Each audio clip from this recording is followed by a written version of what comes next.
कर्जों में डूबे हुए लोग भी सुनो, जिसका कोई नहीं उसका मेरा आका है। फरमाते हैं रावी कि एक शहर में एक ऐसा आदमी था, मुफलिस था लेकिन कर्जे लेता था लोगों से।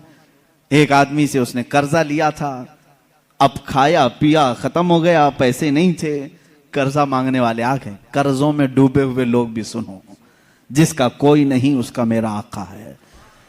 वो शख्स कर्जे तो लिया था लेकिन दे नहीं पा रहा था। अब जो कर्ज खा आदमी है उसने धमकियां दी, नहीं दिया। उसके बाद उसने मुकदमा कर दिया काजी के पास, कोर्ट में तलब हुआ। कोर्ट में जाने के बाद काजी साहब ने पूछा कि इसका तेरे ऊपर कर्जा है? कहा हाँ है। कब अदा करेगा? कहा देख रहा हूं। कहां से अदा करेगा? है ही नहीं कुछ भी। काजी ने कहा कल तक की तुझे मोहलत देता हूं, अगर तू नहीं अदा किया तो तुझे जेल में डाल दूंगा, जा कहीं से भी लेकर क्या और इसका कर्जा अदा कर। उसने बहुत रिक्वेस्ट किया, मुझे और लंबा टाइम दे, मेरे छोटे बच्चे हैं, बीवी हैं, कौन देखेगा। काजी ने एक नहीं सुनी, दरबार से निकाल दिया गया। एक दिन का टाइम, ऐसा शख्स कहां जाए, रास्ते में रोते हुए जा रहा था। एक बुजुर्ग से मुलाकात हुई।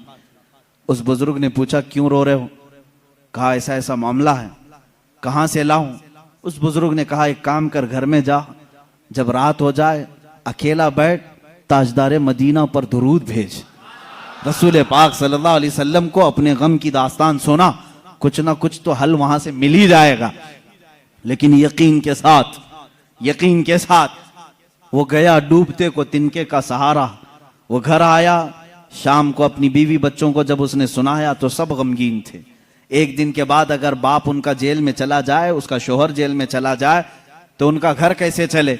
रात के वक्त तन्हाई में बैठ करके वो रोने लगा, बहुत रोया। सुबह का वक्त करीब आ रहा था, ख्वाब में उसे रसूल करीम सल्लल्लाहु अलैहि वसल्लम की ज़ियारत हुई।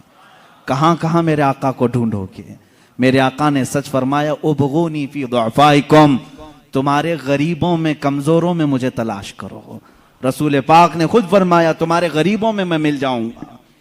अल्लाह के हबीब सल्लल्लाहु अलैहि वसल्लम ने उससे कहा क्यों रोता है, क्यों गम करता है? उसने कहा काजी ने मुझे धमकी दी है, कल तक अगर नहीं अदा करूंगा जेल में डाल दिया जाएगा।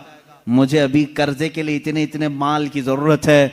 अल्लाह के नबी सल्लल्लाहु ताला अलैहि वसल्लम इरशाद फरमाते हैं, ए बंदे एक काम कर, शहर चला जा। शहर में जो बादशाह का वजीर है वो मेरा आशिक है, वो मेरा चाहने वाला है। उससे जाकर कह दे तुझे जितनी जरूरत है वो तुझे माल दे देगा, वो तुझे पैसे दे देगा। अब ये गरीब आदमी है, वजीर का दरबार बड़ा दरबार।